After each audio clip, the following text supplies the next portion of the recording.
The autumn of 1774 brought an unusual chill to the Virginia countryside, where the Johnson plantation sprawled across hundreds of acres of tobacco fields. The main house stood like a monument to colonial prosperity, its white columns gleaming in the afternoon sun, while smoke curled lazily from its many chimneys. But behind this facade of genteel southern life lay secrets that would make even the most hardened overseer cross himself in the darkness. Elijah pressed his small hands against the rough wooden sides of the cart as it jolted along the dirt path. At 12 years old, he had already learned to read the faces of white men, and Master Johnson's expression filled him with a dread that settled deep in his bones. The man's pale eyes held no warmth, no humanity, only the cold calculation of someone who viewed human beings as mere property to be stored and used. "This one's been causing trouble at the Whitmore place," Johnson said to his overseer, a brutish man named Garrett, whose scarred hands spoke of years of violence. "Tried to run twice. They say he can read too. Dangerous combination." Garrett spat into the dust. "The quarters will cure him of such notions, sir. They always do." As they approached the area behind the main house, Elijah noticed something peculiar. While other plantations had rows of small cabins where the enslaved lived, the Johnson property seemed strangely empty of such structures. Instead, there were only a few wooden shacks that looked more like storage buildings than homes. The real mystery lay in a series of heavy wooden doors set directly into the ground, like the entrance to a root cellar, but far more numerous and ominous. The cart stopped beside one of these doors, and Elijah felt his stomach drop as he realized what was about to happen. Garrett hauled him from the cart with unnecessary roughness, while Johnson produced a heavy iron key from his coat. "Welcome to your new home, boy," Johnson said, his voice carrying a twisted satisfaction. "These quarters have housed troublemakers for 3 generations of my family. My grandfather built them during the Indian Troubles, and we found them most effective for maintaining discipline." The door creaked open on rusted hinges, revealing a set of wooden steps that descended into absolute darkness. The smell that wafted up was indescribable, a mixture of human waste, decay, and something else that Elijah couldn't identify, but that made his skin crawl. It was the smell of despair made manifest. "Down you go," Garrett growled, shoving Elijah toward the opening. "And don't think about making noise. The walls are thick, and we're deep enough that even the hounds can't hear you scream." As Elijah stumbled down the steps, the door slammed shut above him with a finality that echoed through his very soul. The darkness was complete, so absolute that he couldn't see his own hands in front of his face. He stood frozen, afraid to move, afraid to breathe too loudly, afraid of what might be sharing this underground prison with him. Then he heard it, a soft rustling in the darkness, followed by a voice so weak it was barely a whisper.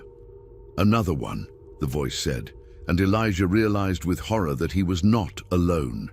"How long since you've seen the sun, child?" I just came down," Elijah managed to say, his voice cracking with fear. A bitter laugh echoed from somewhere in the darkness. "Just came down. Lord have mercy. I've been down here so long I forgot what color the sky is. Name's Samuel. Been in these quarters nigh on 4 years now." 4 years. The number hit Elijah like a physical blow. 4 years without sunlight, without fresh air, without hope. As his eyes slowly began to adjust to the darkness, he could make out shapes moving in the shadows. Other people, other souls trapped in this underground hell. "How many of us are there?" Elijah whispered. "In this section? Maybe 15, 20? Hard to tell when they stop moving." Samuel's voice carried a weight of sorrow that spoke of losses too numerous to count. "But there's other sections, other doors. Some say there's near 100 souls down here in total, spread through all the tunnels." Tunnels. The word sent a chill through Elijah's already trembling body. This wasn't just a single underground room, it was an entire network, a subterranean world of suffering hidden beneath the Virginia soil. As the hours passed, Elijah learned the horrible routine of life in the quarters. Food, if the thin gruel and moldy bread could be called that, was lowered down once a day through a small opening in the ceiling. Water came from a single bucket that was refilled weekly, whether it was empty or not. Waste was collected in another corner, creating a stench that never left the air. But it was the sounds that truly haunted him. During the day, there was the constant murmur of voices, some praying, some crying, some talking to people who weren't there anymore. At night, when exhaustion finally claimed most of the prisoners, other sounds emerged from the deeper tunnels. Sounds that didn't seem quite human. "What's that?" Elijah asked Samuel during his first night, as a low moaning echoed from somewhere beyond their chamber. Samuel was quiet for a long moment. "Some say it's the wind, finding its way through cracks in the earth. Others say it's folks who've been down here so long, they ain't quite folks anymore. But I think..." He paused, and Elijah could hear him swallow hard. "I think it's the ones who died down here, and their spirits can't find their way to the light." As if summoned by his words, the moaning grew louder, joined by what sounded like scratching, fingernails against wood, or perhaps bone against stone. The sound seemed to move through the walls themselves, circling their chamber like a predator stalking its prey.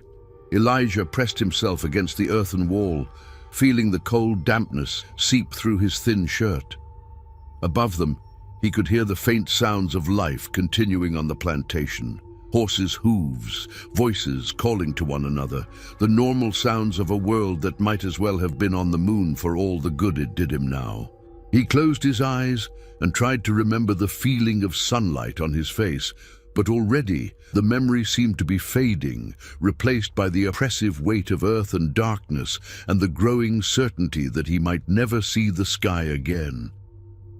In the distance, deeper in the tunnels, something that might once have been human began to sing a lullaby in a voice like grinding stone. 3 days had passed since Elijah's descent into the quarters, though time had already begun to lose all meaning in the perpetual darkness. He had learned to navigate by touch and sound, feeling his way along the rough wooden walls that had been hastily constructed to divide the underground space into smaller chambers. The architecture of the place spoke of deliberate cruelty, every aspect designed to maximize suffering while minimizing the chance of escape. Samuel had become his guide to this subterranean hell, sharing the hard-won knowledge that meant the difference between survival and madness. The older man had been a carpenter before his enslavement, and his trained eye had mapped every inch of their prison during his 4 years of captivity. "The whole system runs maybe 200 feet in each direction," Samuel explained in a whisper, his voice barely audible above the constant dripping of water from somewhere in the darkness. "Master Johnson's grandfather, he built it like a maze, easy to get lost if you don't know the way, and even easier to get trapped in the dead ends." "Dead ends?" Elijah asked, though he wasn't sure he wanted to know the answer. "Chambers where they put the ones who fight too hard, or try to organize the others. Smaller spaces, no food, no water. Most don't come back out." Samuel's voice carried the weight of personal loss. "My brother Marcus, he tried to rally folks to rush the guards when they brought food.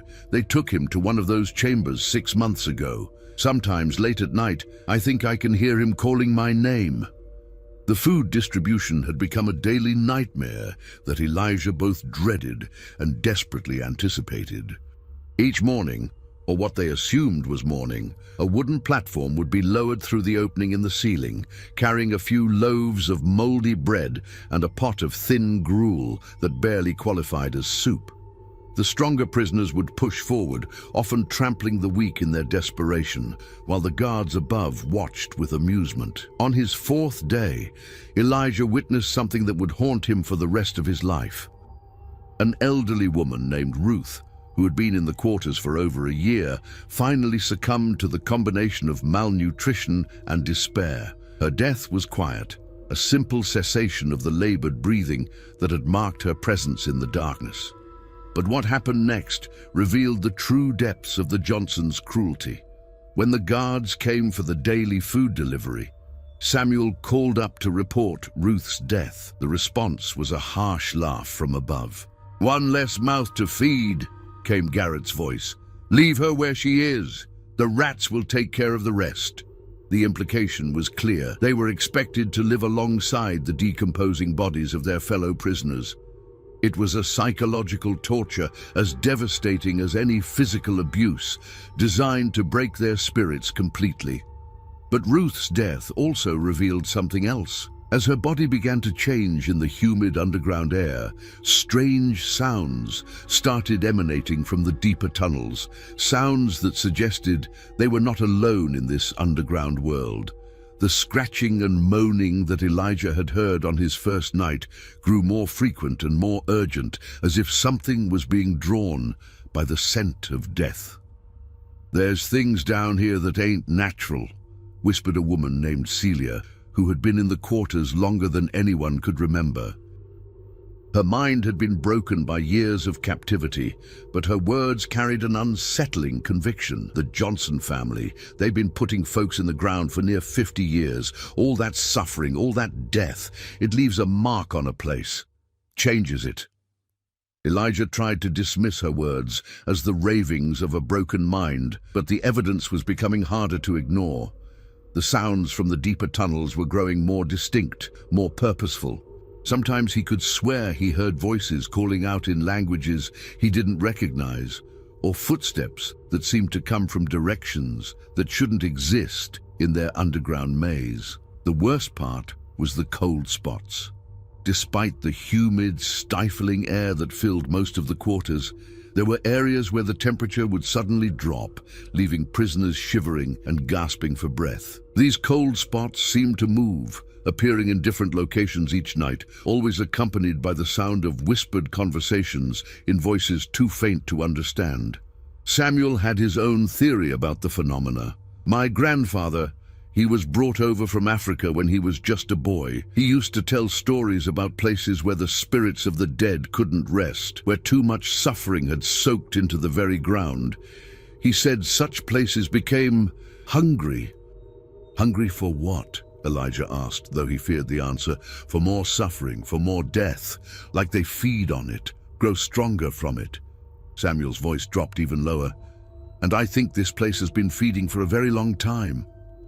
As if to punctuate his words, a new sound echoed through the tunnels, a rhythmic tapping that seemed to come from beneath their feet. It was steady, deliberate, like someone knocking on a door from the other side. But there was nothing beneath them except solid earth, or so they had thought. The tapping continued for hours, sometimes stopping for long periods before resuming with renewed intensity. Other prisoners began to notice it too, and whispered conversations spread through the darkness like wildfire. Some claimed they could hear voices mixed in with the tapping, speaking in the languages of the dead. Elijah pressed his ear to the earthen floor, trying to make sense of the sounds. What he heard made his blood run cold. Beneath the rhythmic tapping, he could swear he heard the sound of digging, as if something was trying to claw its way up from even deeper in the earth. "Samuel!" he whispered urgently. "How deep do these quarters go?" The older man was quiet for a long moment. "I don't rightly know, child, but I heard tell that Master Johnson's grandfather didn't just build these chambers. He built them on top of something that was already here, something older."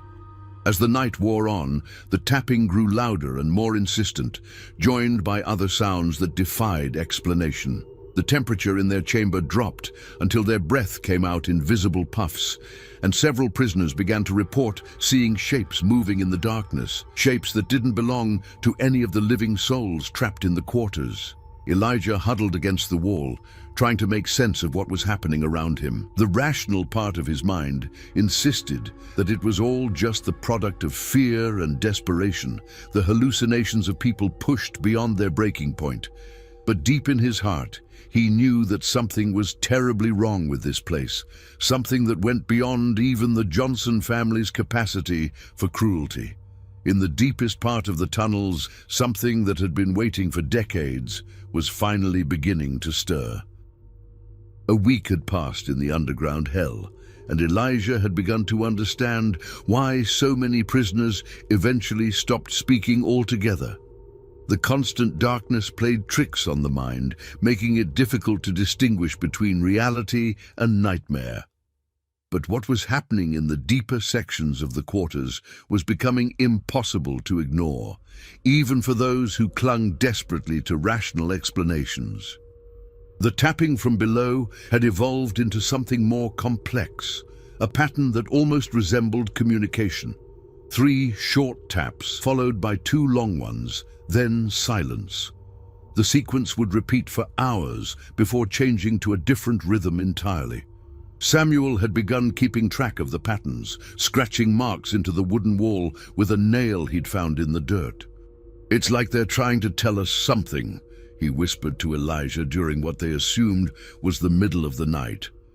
"My grandfather, he knew some of the old African drum languages. This reminds me of the stories he used to tell." But it wasn't just the tapping that had the prisoners on edge. The cold spots had become more frequent and more intense, sometimes dropping the temperature so dramatically that ice would form on the walls, despite the humid Virginia climate above ground. And with the cold came voices, whispered conversations in languages that predated the English colonization of Virginia. Celia, whose mind had been fractured by years of captivity, had become an unwitting interpreter of these phenomena. She would sit in the corners where the cold was strongest, nodding as if listening to invisible speakers, occasionally responding in words that none of the other prisoners recognized. "They're angry," she announced one night, her voice carrying across the chamber with startling clarity. "Been sleeping too long and now they're waking up. They don't like what they see." "Who's angry?" Elijah asked, though he wasn't sure he wanted to know. "The ones who were here first, before the white man, before the slaves, before any of this." Celia's eyes, though clouded by madness, held a disturbing lucidity. "This land has seen death before, child. Lots of death. And death leaves marks that don't wash away with time." Her words were interrupted by a new sound, a scraping noise that seemed to come from the walls themselves. It started as a faint scratching like mice in the walls, but gradually grew louder and more deliberate. Soon, it became clear that something was moving through the spaces between the wooden supports, something that shouldn't have been able to fit in such narrow gaps. The scraping moved in a circuit around their chamber, pausing occasionally as if listening or watching. When it stopped directly above where Elijah sat, he felt a drop of something warm and wet land on his forehead. In the darkness, he couldn't see what it was, but the metallic smell told him everything he needed to know. "Blood," Samuel whispered, having noticed the same thing. "Something's bleeding up there." The implications were terrifying. The space between the ceiling of their chamber and the ground above was barely 2 feet high, not enough room for a person to crawl through. Yet something was clearly moving through that narrow gap, something that was injured or worse. As the nights passed, the phenomena intensified. Prisoners began reporting sightings of figures moving in the darkness, shapes that seemed to absorb what little light filtered down from above. These figures never approached directly, always staying at the edge of perception, but their presence was unmistakable. One night, a young man named Thomas, who had been brought to the quarters just days before Elijah, simply vanished. He had been sleeping against the far wall when the others went to sleep, but when morning came, he was gone. There was no way he could have escaped. The only exit was through the ceiling, and the guards above would have seen him. Yet his sleeping spot was empty, with only a strange, sweet smell lingering in the air where he had been. "They took him," Celia said matter-of-factly when the others discovered Thomas's absence. "He was young and strong. They like the young ones." "Who took him?" Samuel demanded, his voice tight with fear and anger. "The hungry ones, the ones who'd been waiting so long they forgot what it was like to be alive." Celia's voice dropped to a whisper. "They remember now, though. All this fresh suffering, all this new death, it's waking them up, making them remember what they used to be. The guards above seemed unconcerned by Thomas's disappearance. When Samuel called up to report it during the daily food delivery, Garrett's response was dismissive. Probably crawled off to die somewhere quiet. They do that sometimes like sick animals. We'll find the body eventually. But Elijah knew that wasn't what had happened. He had been awake when Thomas disappeared, and what he had witnessed defied all rational explanation. In the deepest part of the night, when the cold was at its most intense, he had seen shapes emerge from the walls themselves, not through gaps or openings, but literally passing through the solid wood and earth as if they were made of nothing more substantial than smoke. These shapes had surrounded Thomas's sleeping form, and though Elijah couldn't see clearly in the darkness, he could hear whispered words in that same ancient language that Celia sometimes spoke. Thomas had stirred, then sat up with an expression of strange calm on his face. Without a word, he had stood and walked toward the far wall, the shadowy figures moving with him. When they reached the wall, Thomas had simply stepped through it, as if it were an open doorway. The shapes had followed, and then there was nothing but the lingering sweet smell and the sound of distant laughter echoing from somewhere deep beneath the earth. Elijah had told no one what he had seen, partly because he wasn't sure anyone would believe him, and partly because he feared what it might mean for his own survival. If the things in the darkness were taking prisoners, how long before they came for him? The answer came sooner than he expected. 3 nights after Thomas's disappearance, Elijah was awakened by the sensation of being watched. He opened his eyes to find a figure standing over him. Not one of the other prisoners, but something else entirely. It was tall and thin, with features that seemed to shift and blur in the darkness. When it spoke, its voice was like the whisper of wind through dead leaves. "You see us," it said, and Elijah realized with horror that it was speaking directly to him. "You see us, and you understand. That makes you useful." "What do you want?" Elijah managed to whisper, his voice barely audible. "What we have always wanted. What we were denied when they buried us in the dark places, when they forgot our names and our stories." The figure leaned closer, and Elijah could smell the scent of earth and decay. "We want to live again, and you, child, are going to help us." Before Elijah could respond, the figure melted back into the shadows, leaving him alone with the terrifying knowledge that he had been chosen for something far worse than simple captivity. The things in the darkness had plans for him, and for the first time since his arrival in the quarters, he began to pray, not for rescue, but for the strength to resist whatever they intended to do. In the deepest tunnels, where no living soul had walked for decades, ancient voices began to chant in languages that predated human memory, and the very foundations of the Johnson plantation began to tremble with the weight of awakening evil. 2 weeks had passed since Elijah's encounter with the shadow figure, and the atmosphere in the quarters had grown increasingly oppressive. More prisoners had vanished, always during the deepest part of the night, always without a trace. The remaining captives huddled together in the center of their chamber, afraid to sleep near the walls where the disappearances seemed to occur.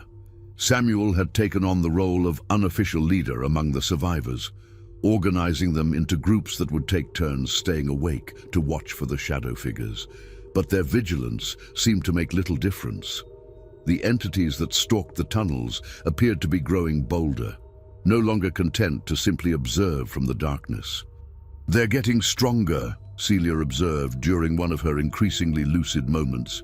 "Each person they take, each drop of fear they drink, it feeds them, makes them more real." She pointed toward the walls with a trembling finger.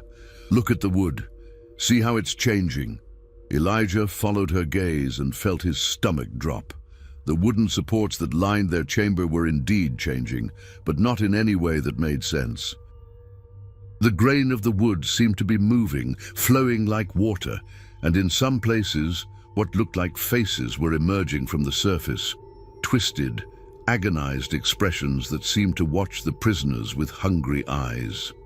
"It's the wood from the old burial ground," Celia continued, her voice taking on the sing-song quality that indicated she was channeling information from sources beyond the living world.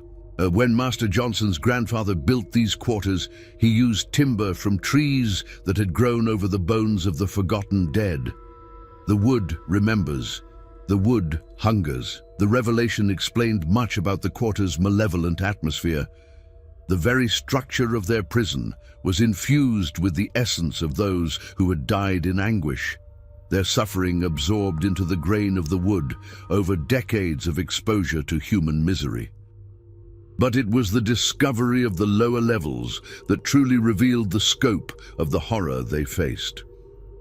During his third week in captivity, Elijah had been exploring the furthest reaches of their chamber when he found a section of the floor that felt different under his feet. The wooden planks here were loose, and when he pried them up with his fingers, he discovered a narrow opening that led to another level below. The smell that rose from the opening was indescribable, a mixture of decay, ancient earth, and something else that made his primitive instincts scream warnings of danger. But curiosity and desperation drove him to investigate further. Using a piece of rope he had found among the debris, he lowered himself into the opening. What he found below defied all rational explanation. The lower level was not a constructed chamber like the ones above, but rather a natural cave system that extended far beyond the boundaries of the plantation. The walls were lined with symbols that predated any known writing system, carved deep into the stone by hands that had turned to dust centuries ago. But it was the occupants of these caves that truly horrified him. Scattered throughout the tunnels were the remains of those who had been taken from the upper chambers, not just recent disappearances like Thomas, but dozens of others whose bones had been picked clean by time and whatever else dwelt in the darkness. They had been arranged in ritualistic patterns, their skulls facing toward a central chamber where something far more disturbing waited. In the heart of the cave system, Elijah discovered what could only be described as an altar. It was carved from a single piece of black stone that seemed to absorb light rather than reflect it, and its surface was covered with channels that had been worn smooth by the passage of countless offerings. Around the altar, the walls were covered with more symbols, but these were different, fresher, as if they had been carved recently. As he studied the symbols, Elijah began to understand their meaning through some instinct that bypassed rational thought.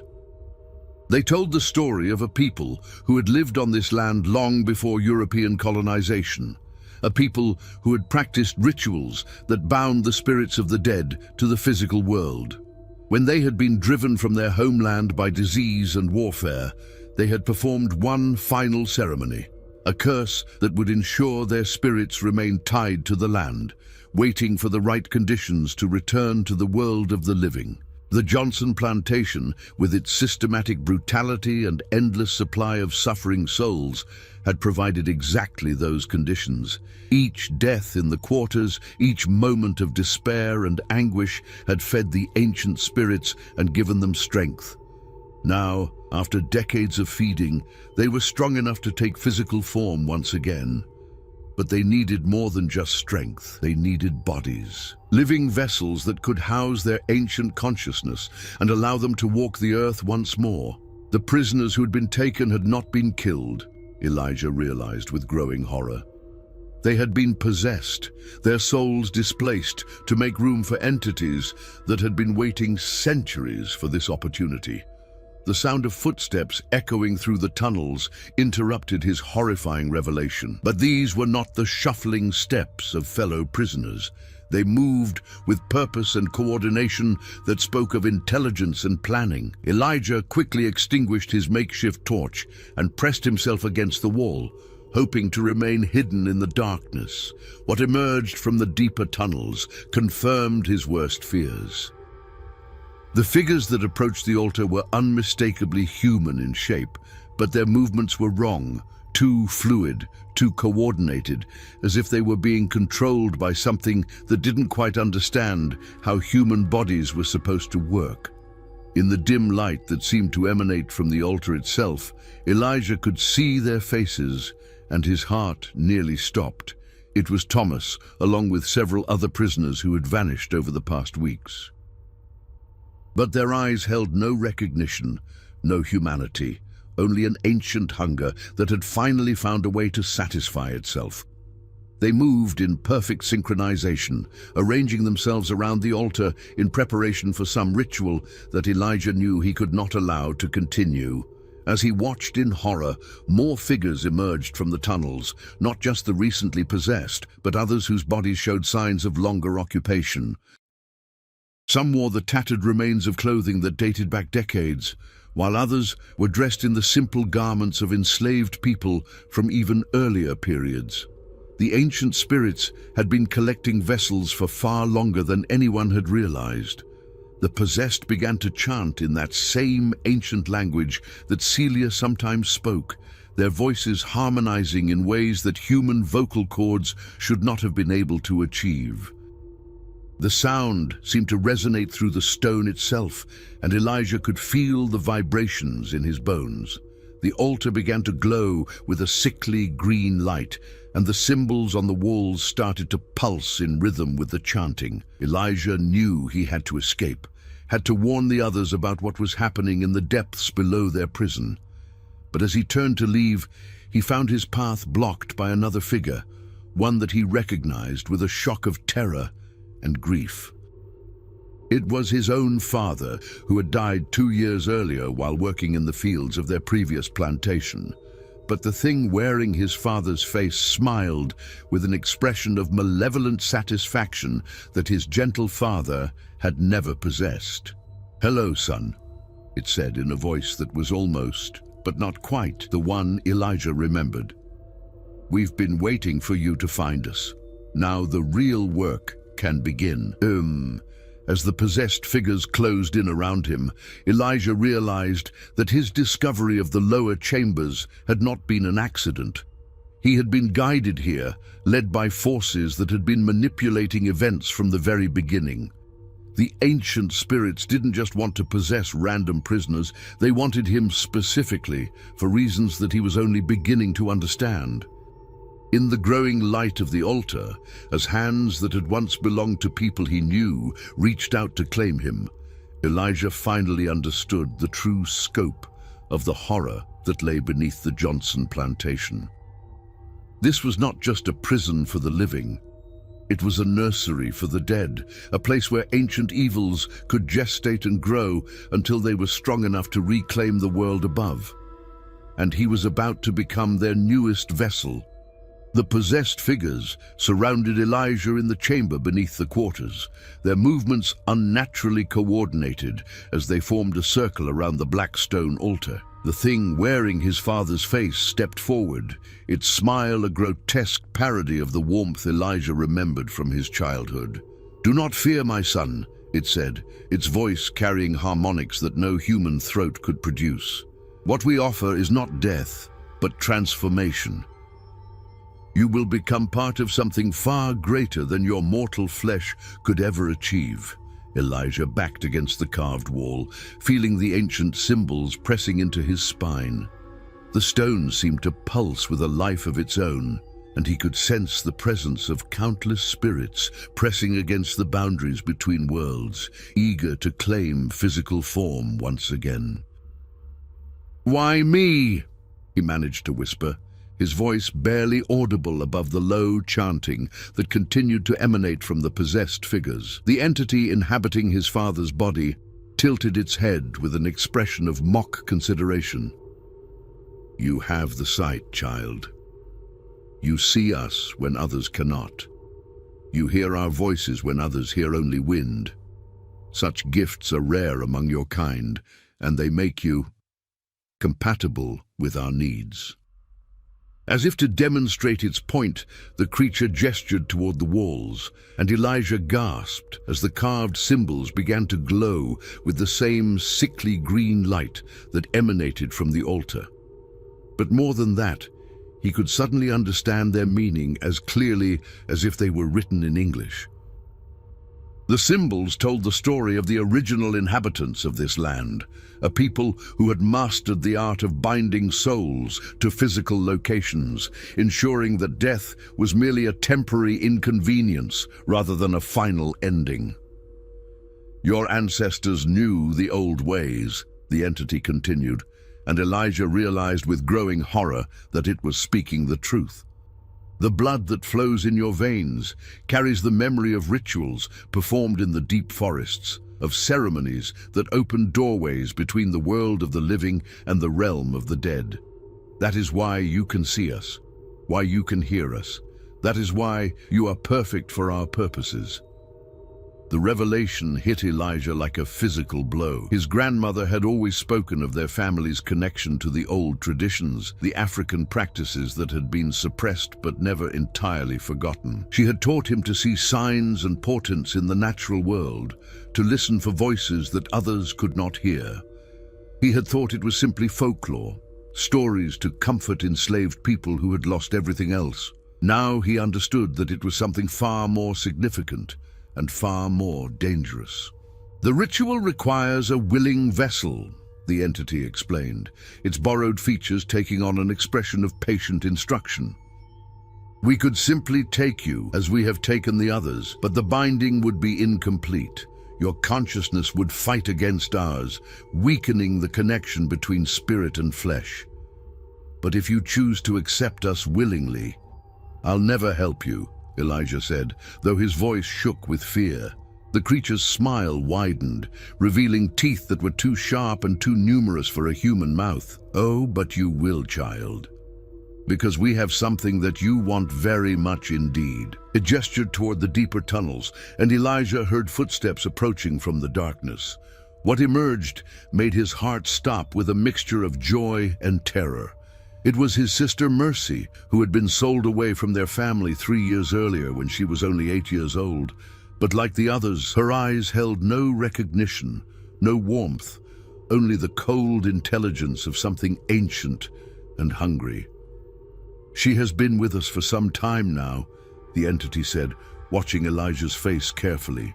"We found her at a plantation in South Carolina, where she had been worked nearly to death. We offered her relief from her suffering, and she accepted gratefully.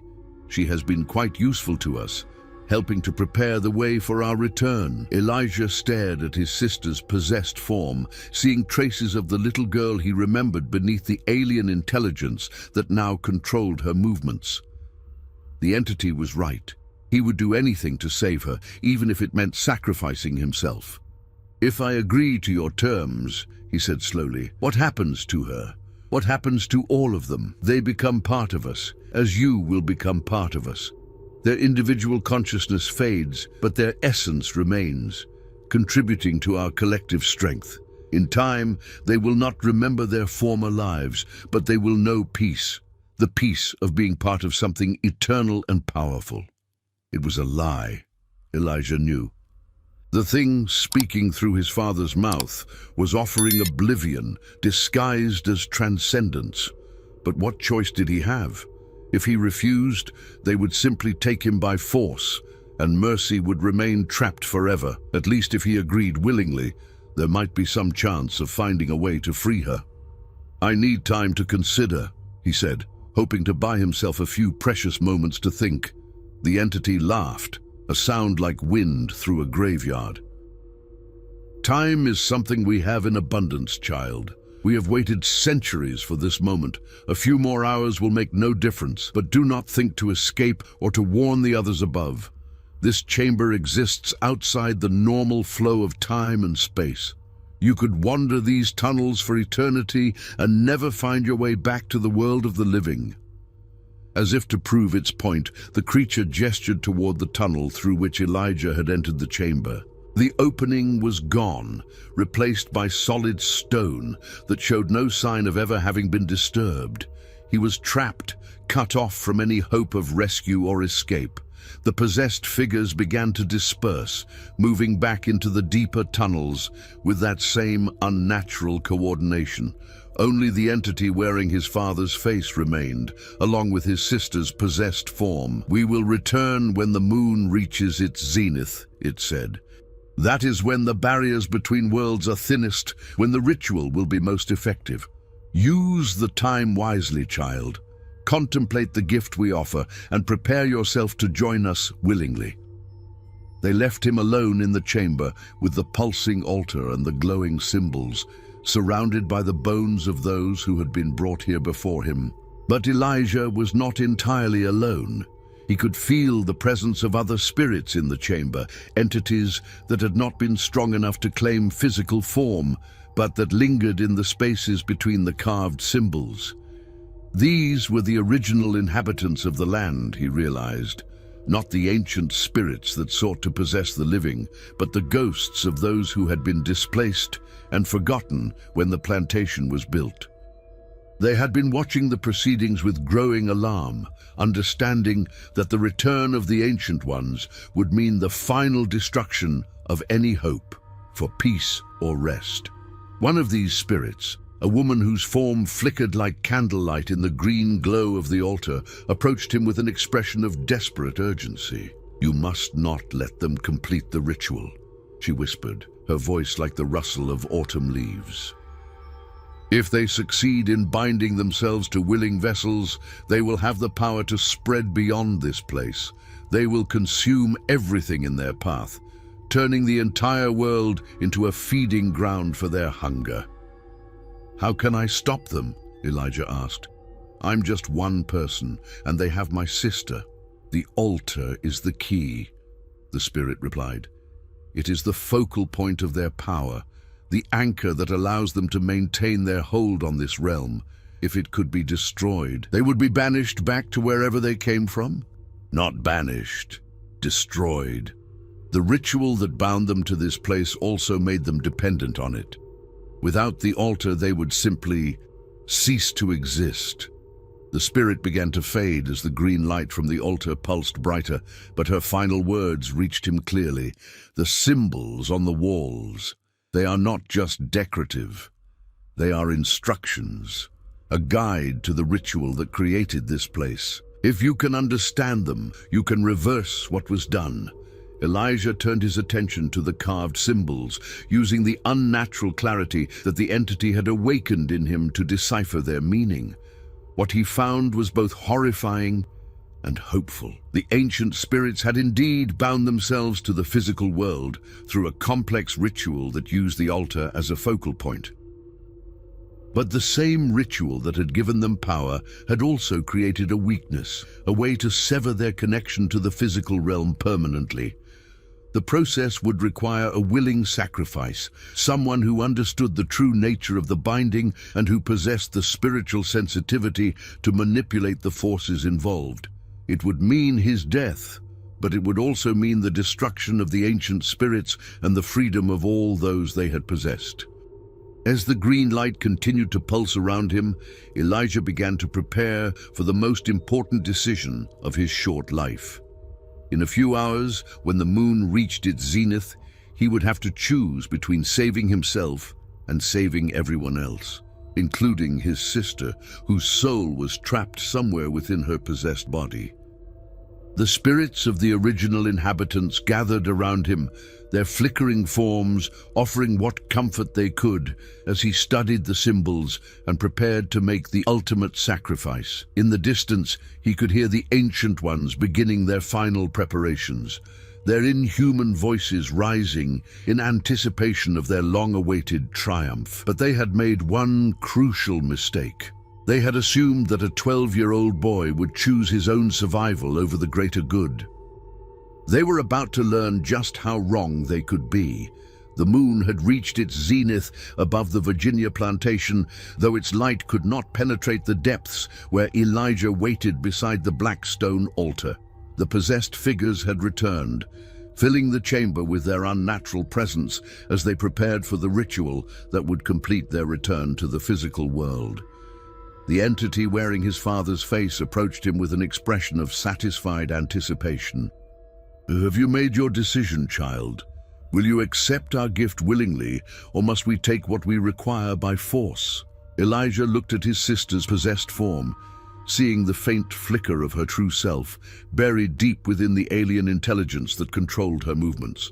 He had spent the hours since their departure, studying the symbols on the walls, learning the intricacies of the binding ritual that had created this nightmare.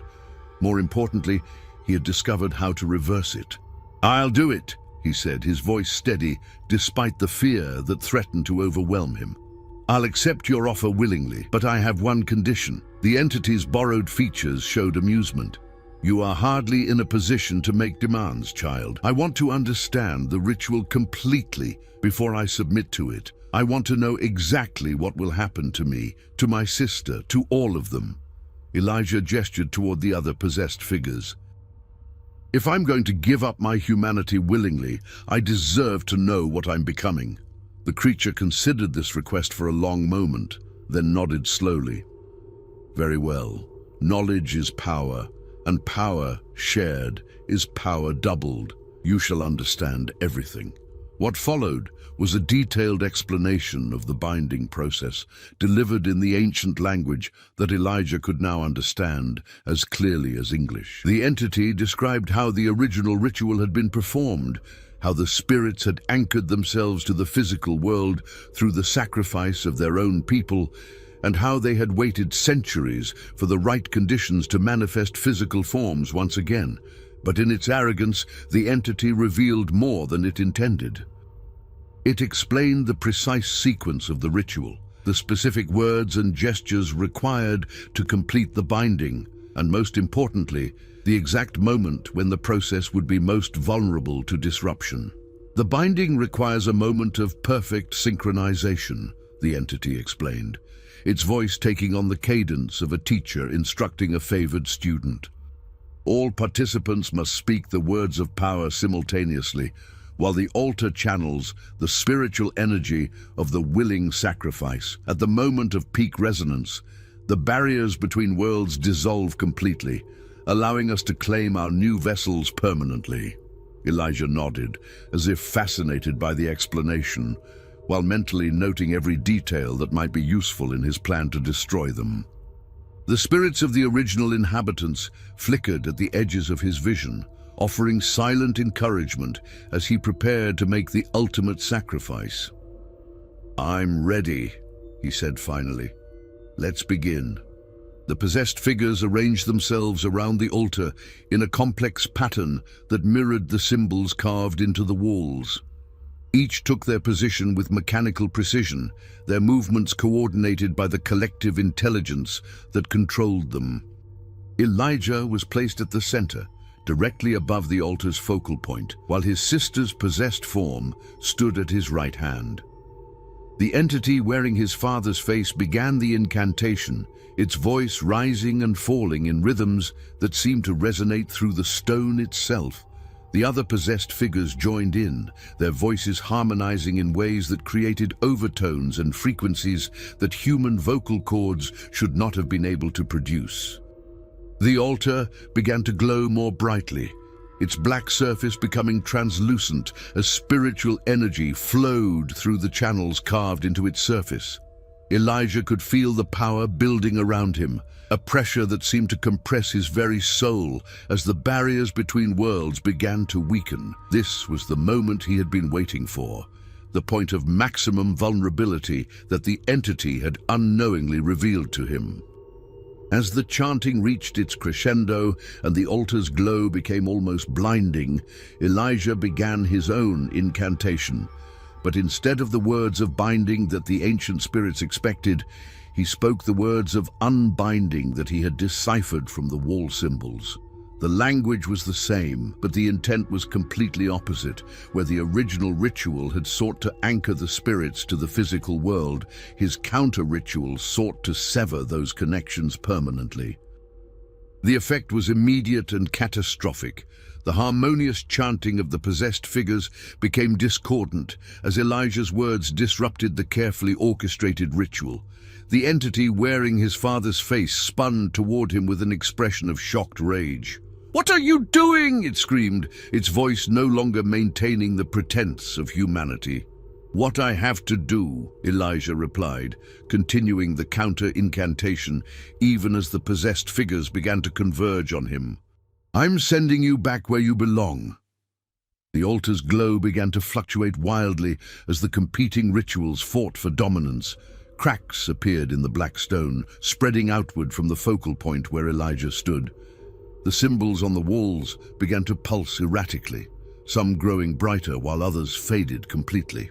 The possessed figures reached for him with hands that no longer looked entirely human, their fingers extending into claws as the ancient spirits abandoned any pretense of maintaining their stolen forms. But they were too late. The counter-ritual had reached the point of no return, and the spiritual energy that had sustained them for centuries was beginning to unravel. "You don't understand what you're doing," the entity shrieked as its borrowed body began to flicker like a candle in the wind. "Without us, this place will collapse. The tunnels, the chambers, everything will fall." Elijah had known this would be the cost of his actions.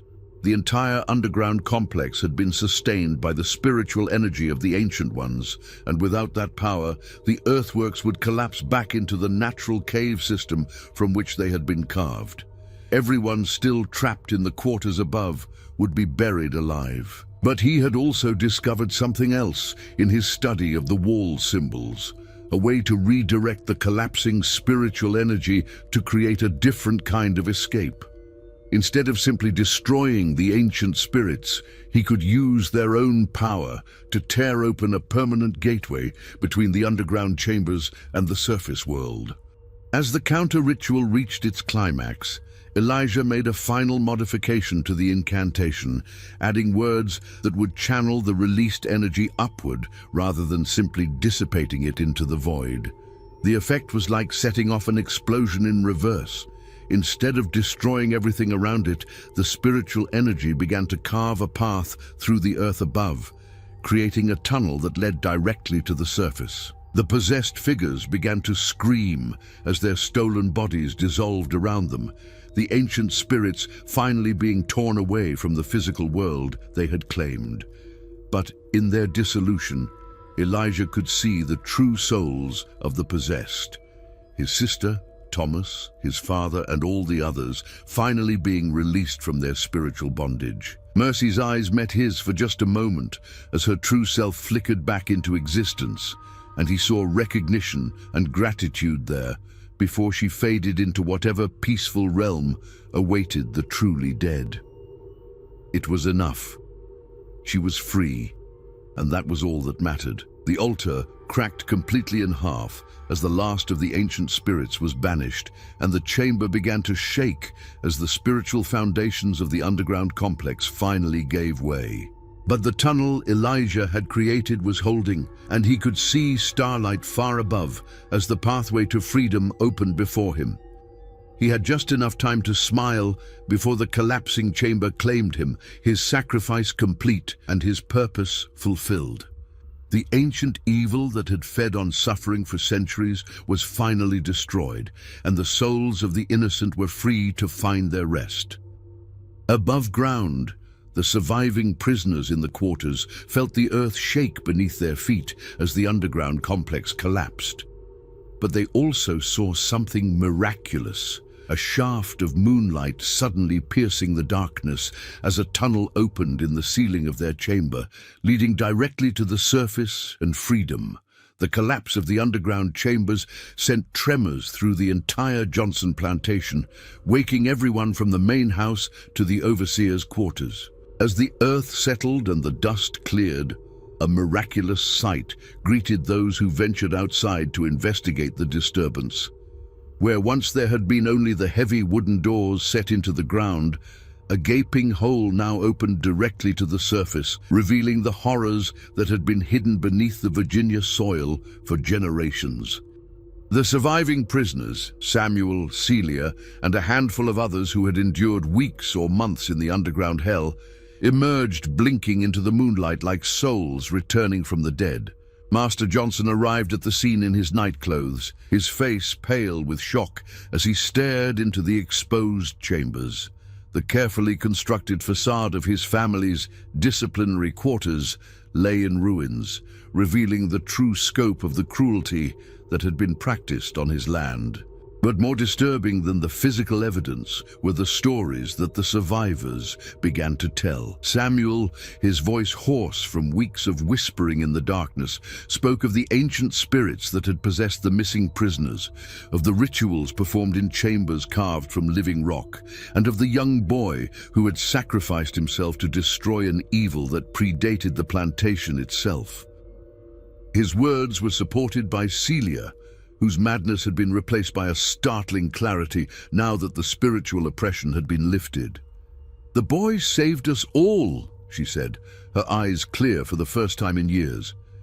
"He saw what we couldn't see, understood what we couldn't understand. He gave his life so that the hungry ones could never feed again." The physical evidence supported their incredible claims. In the deepest part of the collapsed chambers, searchers found the remains of the black stone altar, split cleanly in half and surrounded by bones that dated back far longer than the plantation's existence. The walls were covered with symbols that no one could read, though scholars who examined them later would identify them as belonging to a pre-Columbian culture that had vanished from historical records centuries earlier.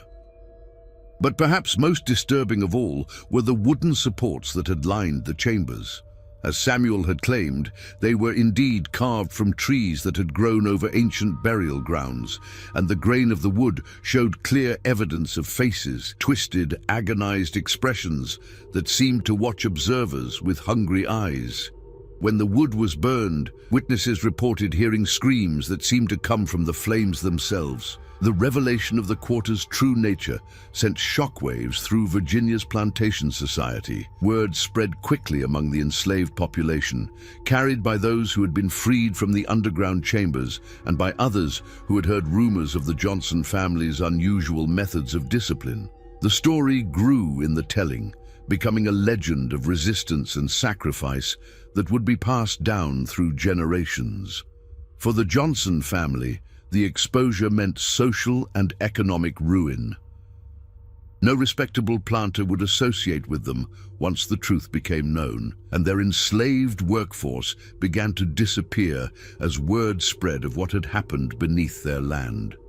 Within a year, the plantation was abandoned, its fields returning to wilderness as nature reclaimed what had been taken from it. But the most significant change was in the survivors themselves. Samuel used his freedom to become a conductor on the Underground Railroad, helping other enslaved people escape to the north. He carried with him the story of Elijah's sacrifice, using it to inspire others to resist oppression and to remind them that even in the darkest circumstances, hope could survive. Celia, her mind restored by the lifting of the spiritual oppression, became a keeper of the old traditions, teaching others about the spiritual forces that could both enslave and liberate the human soul. She spoke often of the young boy who had understood the true nature of sacrifice, not as a surrender to evil, but as a weapon against it. The site of the former plantation became a place of pilgrimage for those who had heard the story. They came to pay their respects to Elijah and to the countless others who had suffered and died in the underground chambers. Over time, a small community grew up around the site, populated by former enslaved people and their descendants who wanted to ensure that the story would never be forgotten. As the years passed and the American Revolution transformed the political landscape of Virginia, the legend of the Johnson plantation took on new meaning. It became a symbol of the hidden horrors that slavery could produce, but also of the power of individual courage to overcome even supernatural evil. Abolitionists used the story to illustrate the moral corruption that slavery brought to both enslaved and enslaver, while those who had experienced slavery firsthand saw it as proof that no oppression, no matter how complete, could destroy the human spirit. The tunnel that Elijah had created with his sacrifice remained open, a permanent reminder of the price of freedom. During the day, sunlight streamed down into the chambers below, illuminating spaces that had known only darkness for decades. At night, the moonlight created patterns on the chamber walls that seemed to tell stories of their own, stories of suffering overcome, of evil defeated, and of a young boy whose courage had literally moved heaven and earth. In the years that followed, other plantations throughout the South began to abandon their most brutal practices, partly due to changing economic conditions, but also because of the fear that their own cruelties might awaken forces beyond their control.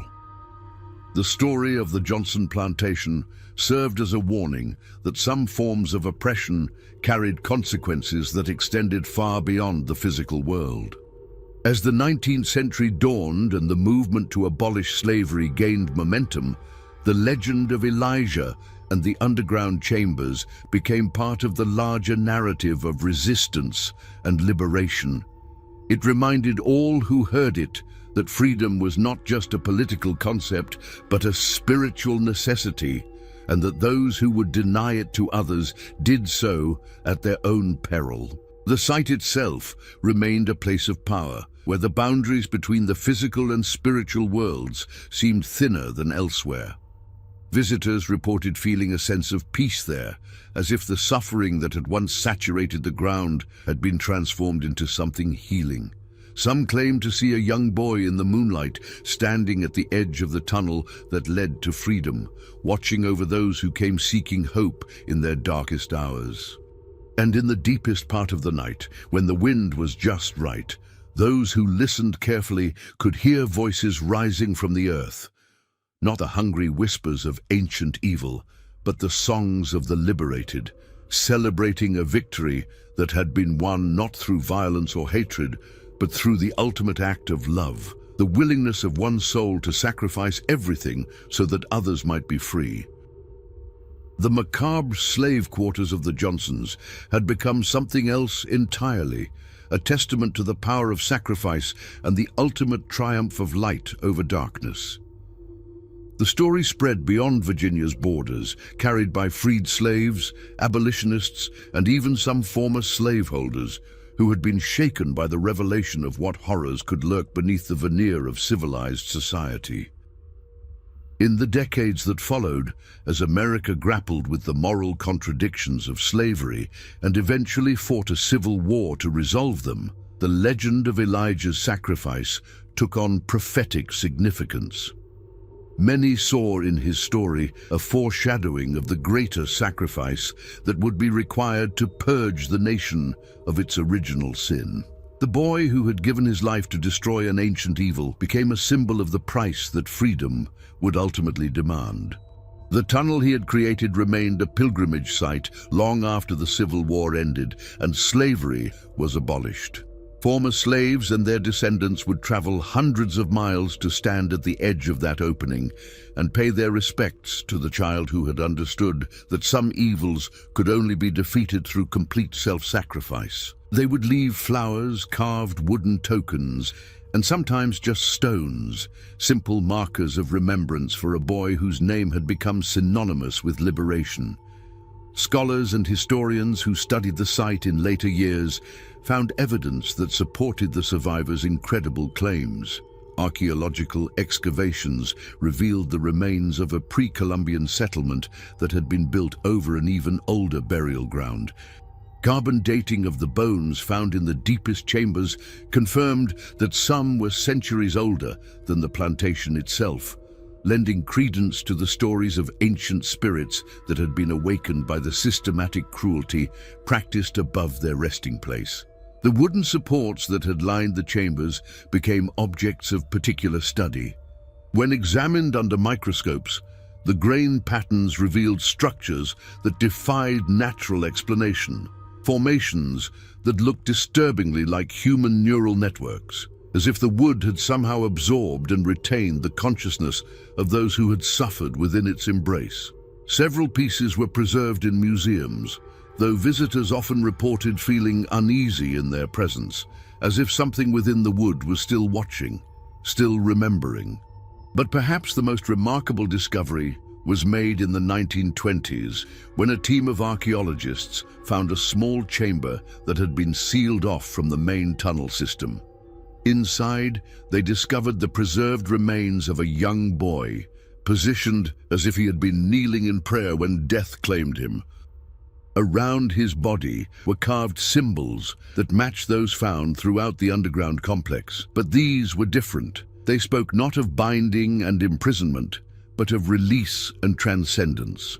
The boy's remains were identified through dental records and other evidence as those of Elijah, the child whose sacrifice had destroyed the ancient evil and freed the trapped souls. But what made the discovery truly extraordinary was the condition of the body itself. Despite having been buried for over a century and a half, the remains showed no signs of decay or corruption. The flesh had been preserved as if by some supernatural force, and the face bore an expression of perfect peace. More remarkable still was what happened when the chamber was opened to the outside air. As sunlight touched the preserved body for the first time since Elijah's death, witnesses reported seeing a brief flash of golden light, and then the remains simply faded away, leaving behind only the carved symbols and a sense of profound tranquility that lingered in the chamber for days afterward.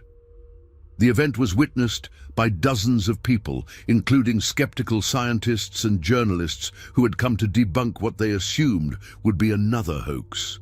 Instead, they found themselves confronted with evidence of something that challenged their understanding of the natural world. The story made headlines across the country, renewing interest in the legend and bringing new pilgrims to the site. In the years that followed, the area around the former Johnson plantation was designated as a historical site, protected by both state and federal law.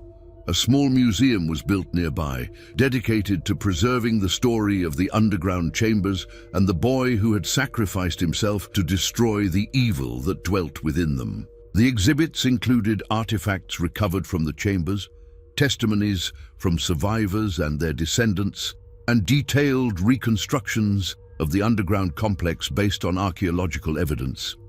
But the most powerful exhibit was the simplest, a small plaque placed at the edge of the tunnel that Elijah had created, bearing only his name and the dates of his birth and death. Visitors would stand there in silence, looking down into the depths where unimaginable horrors had once flourished, and up at the sky where freedom beckoned to all who had the courage to reach for it. The story of the Macabre slave quarters became required reading in schools throughout the region, taught not as a ghost story or supernatural tale, but as a historical account of the extremes to which human cruelty could extend, and the equally extreme measures that were sometimes required to overcome it. Children learned about Elijah not as a mythical figure, but as a real boy who had faced an impossible choice and made the decision that saved countless others. As the 20th century progressed and America continued to grapple with the legacy of slavery and racial injustice, the story took on new relevance. Civil rights leaders would invoke Elijah's name when calling for sacrifice and commitment to the cause of justice. They reminded their followers that freedom had never come without a price, and that sometimes the greatest victories required the greatest sacrifices.